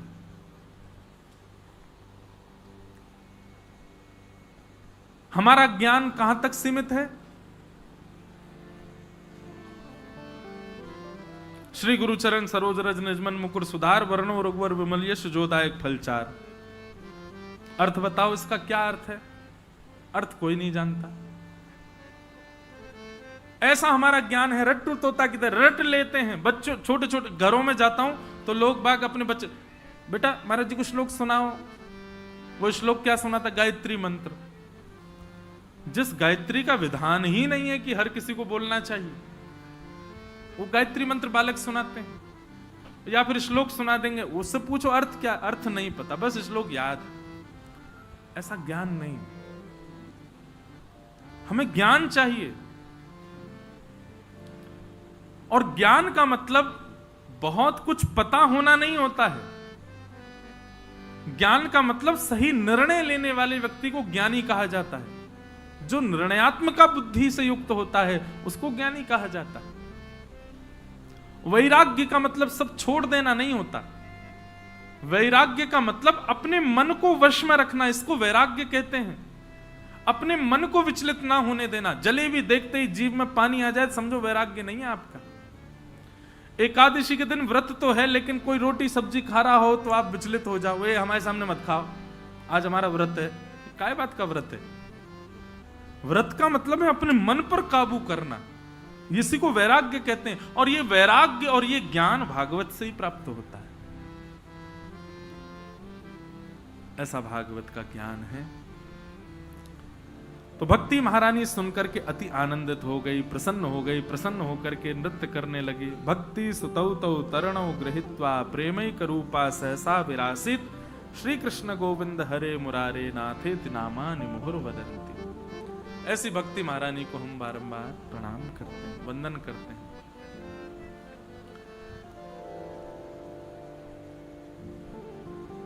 आगे फिर गोकर्ण उपाख्यान सुनाया गया। आत्मदेव नाम के ब्राह्मण थे, उनके कोई संतान नहीं थी और संतान ना होने के कारण वो बड़े दुखी थे। जिस दुख के कारण उन्होंने संतों से जाकर के कहा कि यदि मुझे संतान प्राप्ति नहीं हुई तो मैं अपने प्राण त्याग दूंगा। एक संत ने कहा तुमको 7 जन्मों तक संतान नहीं है और संसार की कोई वस्तु ना मिलने पर प्राण त्यागने वाले व्यक्ति को 2000 वर्ष के लिए प्रेत बनना पड़ता है। बहुत ध्यान से सुनिएगा। संसार के विषय ना मिलने पर और जो व्यक्ति अपने प्राण त्याग दे, आत्महत्या कर ले, उसको 2000 वर्ष के लिए प्रेत योनि में जाना पड़ता है। और अधिकतर आत्महत्या करने वाले लोग इसीलिए करते हैं क्योंकि उनको संसार की कोई विषयी वस्तु नहीं मिली या वो किसी चीज में असफल हो गए तो कर लेते हैं। वैसे तो ऐसा कहा गया कि जो आत्महत्या का विचार करते हैं उनको भी अपराध लगता है, पाप के समान। इसलिए भैया ये कभी नहीं। भागवत जी में तो एक जगह और बताया गया कि आत्महत्या कहते किसको है। भगवान श्री कृष्ण उद्धव को बता रहे हैं कि नृदेहमाद्यम सुलभम सुदुलभम प्लवम सुकल्पम गुरुकर्णधारम मयानुकूलेन न भस्वतेरितम पुमान भवाब्धिम न तरेत स आत्मः। भगवान कहते हैं उद्धव, जो व्यक्ति मानव देह प्राप्त करने के बाद, मानव देह मिलने के बाद भी सदग्रंथों के कथा सुनने के बाद, मानव देह मिला, कथा सुनने का अवसर मिला और उसके बाद गुरुजन प्राप्त हो जाएं, मतलब मानव देह भी मिला, कथा भी सुनने को मिल गई, गुरुजन भी प्राप्त हो गए। इन 3 साधनों को प्राप्त करने के बाद भी कोई अगर मेरी प्राप्ति नहीं कर पाया तो निश्चित है उस व्यक्ति ने अपने देह में जकड़ करके अपनी आत्मा की हत्या कर ली। मैं कथाओं में कहा करता हूं, मानव देह क्या है? अवसर। क्या है? जोर से बोलो। अवसर। किसका अवसर? भगवत प्राप्ति का अवसर, ठाकुर जी की प्राप्ति का अवसर, इस संसार चक्र से बचने का अवसर, 84 लाख योनियों में भटकने से बचने का अवसर। ये बार बार नहीं मिलता, एक ही बार मिलता है। कोई कहे कि भगवान की मुझ पर कृपा नहीं, झूठ बोल रहे हो आप पर सबसे बड़ी कृपा तो यही है कि आप मानव हो। ठाकुर जी ने आपको अवसर दिया है और उस अवसर में भी अगर आप भली भांति देख सकते हो, बोल सकते हो, चल फिर सकते हो, सब कुछ है, तो भी अवसर है। तो भगवान चाहते ही हैं कि तुम अपना उद्धार करो, फिर भी नहीं कर पाए, यही तुम्हारी आत्महत्या है। जो जीवन भर ठाकुर जी को बिना भजे प्राण त्याग दे, उसने अपनी आत्महत्या की है। जो जीवन भर बिना राधा रमन जी को भजे अपने प्राण त्याग दे, बिना जगन्नाथ जी को देखे अपने प्राण त्याग दे, बिना कथा सुने अपने प्राण त्याग दे, ये सब जिसने किया उसकी आत्महत्या ही हुई है। और भैया जिसने जीवन में कभी जगन्नाथ जी नहीं देखे होंगे वो मरने के बाद फिर भूत ही बनेगा, प्रेत ही बनेगा। जिसने कभी कथा ना सुनी हो वो प्रेत ही बनेगा। जिसने कभी राधा रमन जी को ना भजा हो वो प्रेत ही बनेगा। तो फिर ये कोई बुरी बात तो नहीं कि आत्महत्या करने वाले को प्रेत बनना पड़ता है।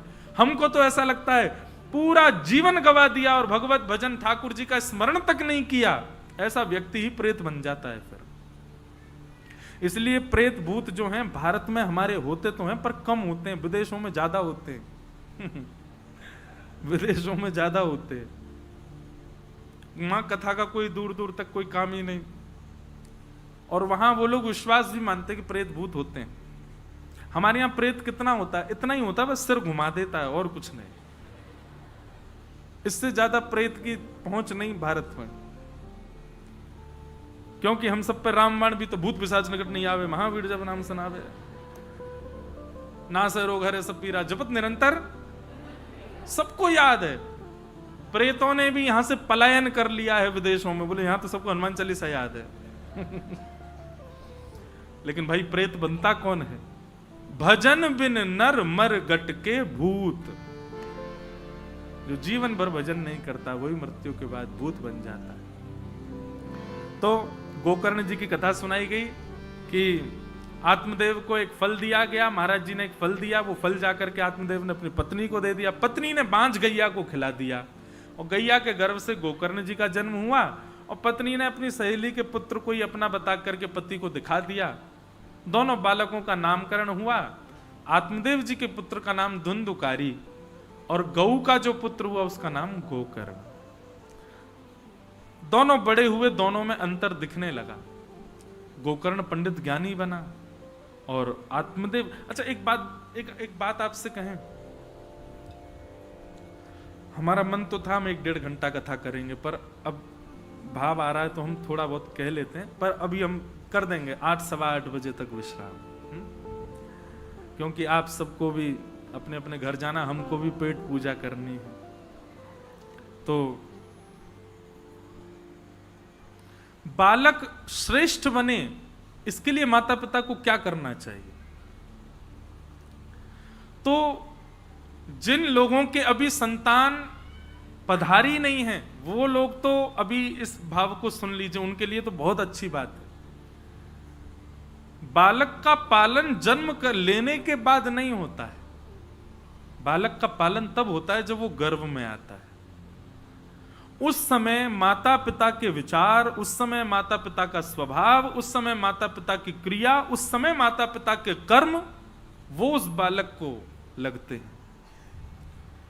और ये बात निश्चित है कि गर्भस्थ बालक के समय पर यदि माता पिता आलसी हो गए हों, माता पिता दूषित विचार वाले हो गए हों, माता पिता देहाभिमानी हो गए हों, तो निश्चित है उसका असर बालक पर पड़ेगा।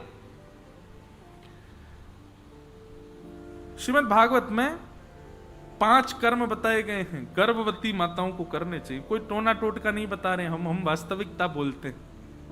सत्यम शौचम दया दानम एक भुक्तुम तु भोजनम वर्षावधि स्त्रिया कार्यम तेन पुत्रोति निर्मल।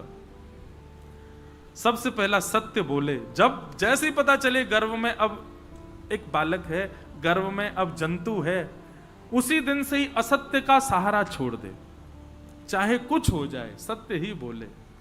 बस ऐसी स्थिति ना बने कि पति के ऊपर कोई बहुत बड़ा संकट आ रहा हो, परिवार के ऊपर आ रहा हो, उस समय असत्य से ही काम चलेगा, तो बस एक बार असत्य बोल सकती है, नहीं तो वो सत्य ही बोले, सत्य वाचन करे। दूसरा शौचम, यानी अत्यंत पवित्रता का ध्यान रखे, तन को भी पवित्र रखे, बुद्धि को भी पवित्र रखे, अपने आसपास के वातावरण को भी पवित्र रखे, कोई गंदा बोले ना, कुछ गलत देखे ना। 9 महीने यदि मां तपस्या कर ले तो उसका बालक स्वामी विवेकानंद जैसा ही होगा, श्रीमद् रामानुजाचार्य जी जैसा ही होगा, भक्त सालवेग जगन्नाथ जी के भक्त, उनके जैसा ही होगा। वो बालक कोई साधारण नहीं होगा, वो कोई अतिश्रेष्ठ ही होगा। बस 9 महीने तप कर ले मां। और ऐसे बालक ज्यादा चिड़चिड़े भी नहीं होंगे। कई माताएं तो इसीलिए चिड़चिड़ी सी रहती हैं, उनके बालक इतने ज्यादा ऊधम, इतना चिल्लाते चीखते हैं कि मां ही चिड़चिड़ी हो, क्या करूं, कहां ले जाऊं इसको, ऐसा बन गया है। ये इसलिए बन गया है क्योंकि आप भी बहुत चिड़ी होंगी जब वो गर्भ में होगा।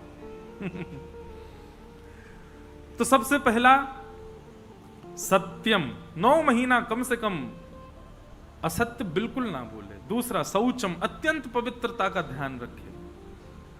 तीसरा दया, सामने कितना भी क्रूर व्यक्ति क्यों ना आ जाए उस पर भी दया भाव रखे।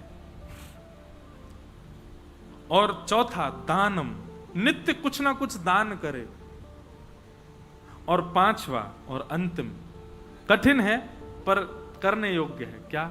एक भुक्तुम तु भोजनम, जो भोजन है वो एक ही बार ग्रहण करे, बाकी के समय फलाहार और प्रसाद और बहुत हल्का भोजन रखे।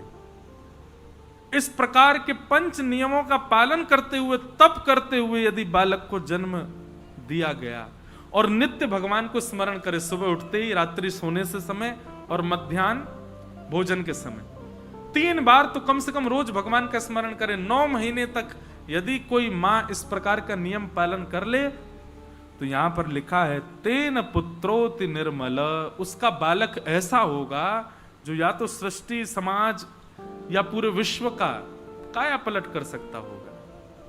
गौरव होगा मां को कि ये मेरा पुत्र है। और वो बालक, उसकी परवरिश फिर उस पर जन्म लेने के बाद ज्यादा ध्यान ना भी तो चलेगा, वो अपने आप ही उसका निर्माण हो जाएगा। क्योंकि निर्माण बुद्धि का होना चाहिए और बुद्धि का निर्माण गर्भ में ही होता है। इसलिए संतान उत्पत्ति का क्रम जो है बंधुओं, ये बहुत सेंसिटिव होता है। इसको बहुत ध्यानपूर्वक ही माता पिता को करना चाहिए। तो धुंधुकारी महान दुष्ट हो गया, गोकर्ण पंडित ज्ञानी बना।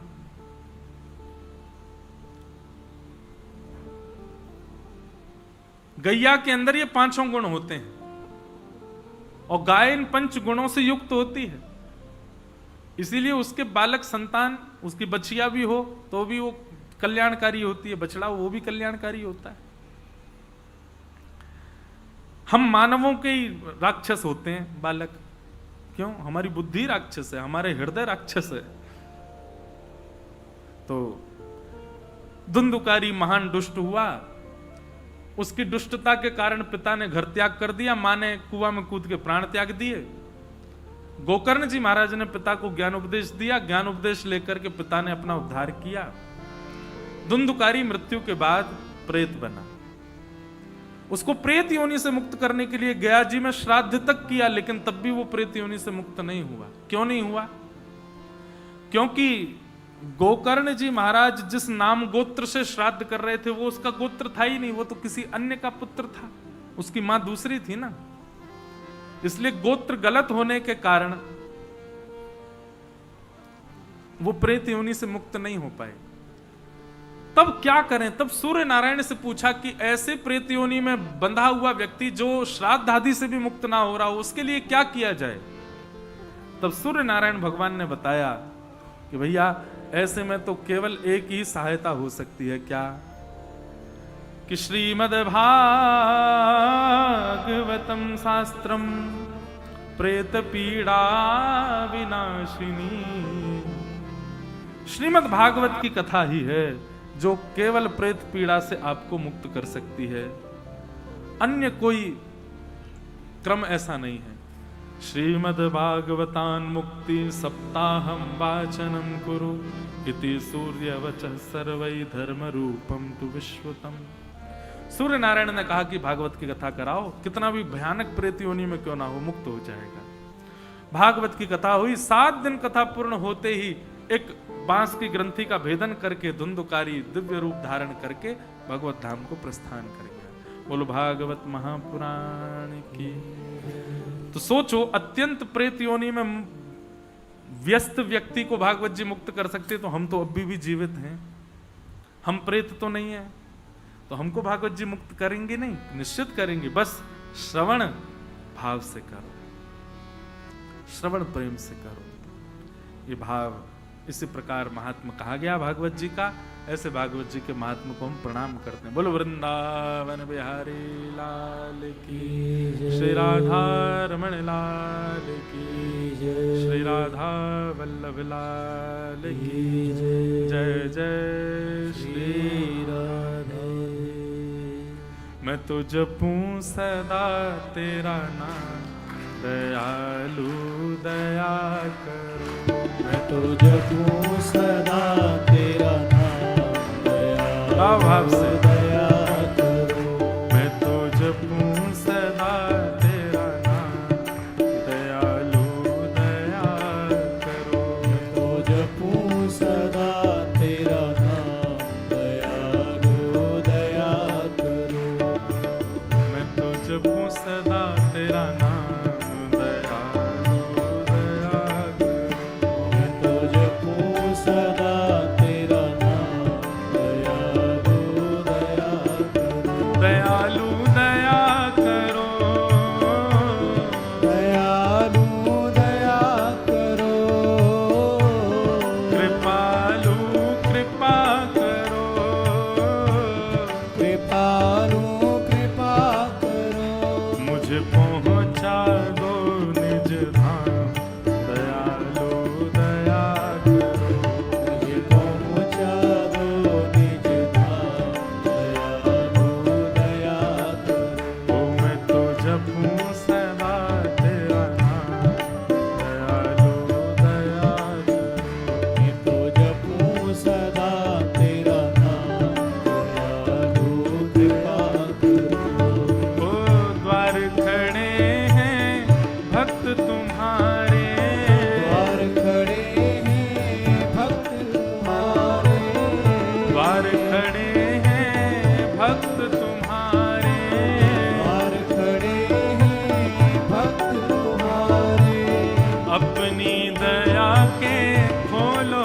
द्वारे अपनी दया के खोलो द्वारे ओ अपनी दया के खोलो द्वारे अपनी दया के खोलो द्वारे मेरे पूर्ण हो सब काम मेरे पूर्ण हो सब काम दयालु दया करो मेरे पूर्ण हो सब काम दयालु दया करो मैं तो जपूं सदा तेरा नाम दयालु दया करो मैं तो जपूं सदा तेरा नाम दयालु श्री राधा वल्लभ लाल की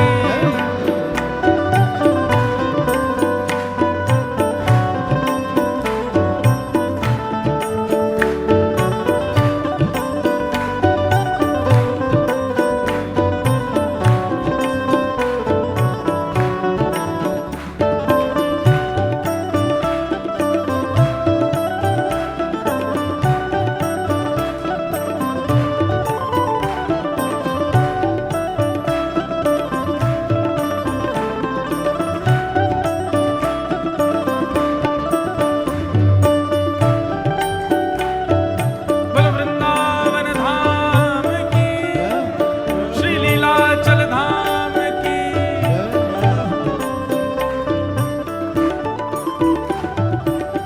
साधु संत की संगत दे